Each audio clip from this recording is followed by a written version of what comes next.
நம்ம அகமதாபாத்ல நடந்த அந்த கோரமான விமான விபத்து ஞாபகம் இருக்கா?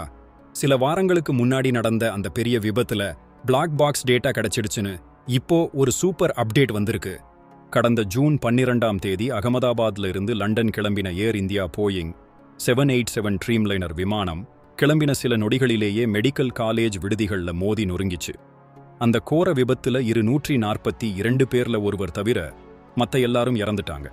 தரையில இருந்த 19 பேருக்கும் மேல பலியானாங்க. உடல்களை அடையாளம் காணவே முடியல. டிஎன்ஏ டெஸ்ட் எடுத்தாங்க.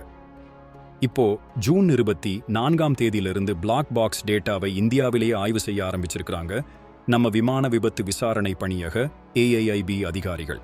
முன்னாடி அமெரிக்காவுக்கு அனுப்புவாங்கன்னு சொன்னாங்க. ஆனா நம்ம மத்திய விமான போக்குவரத்து துறை அமைச்சர் ராம் மோகன் நாயுடு இந்தியாவிலேயே ஆய்வு நடக்குதுன்னு உறுதிப்படுத்தியிருக்கிறாரு.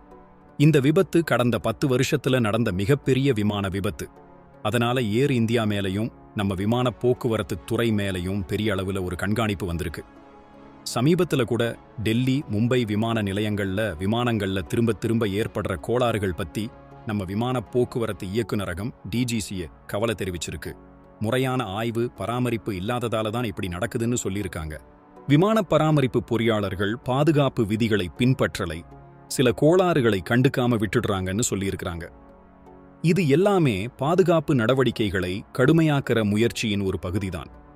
இப்போ இந்த பிளாக் பாக்ஸ் டேட்டாவை வச்சுதான் என்ன நடந்ததுன்னு முழுசா தெரிய வரும்.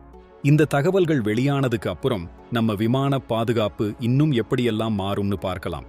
விமான பயணம் பாதுகாப்பானதுன்னு மக்களுக்கு மீண்டும் நம்பிக்கை வரும்னு நம்புவோம். உங்க கருத்து என்ன?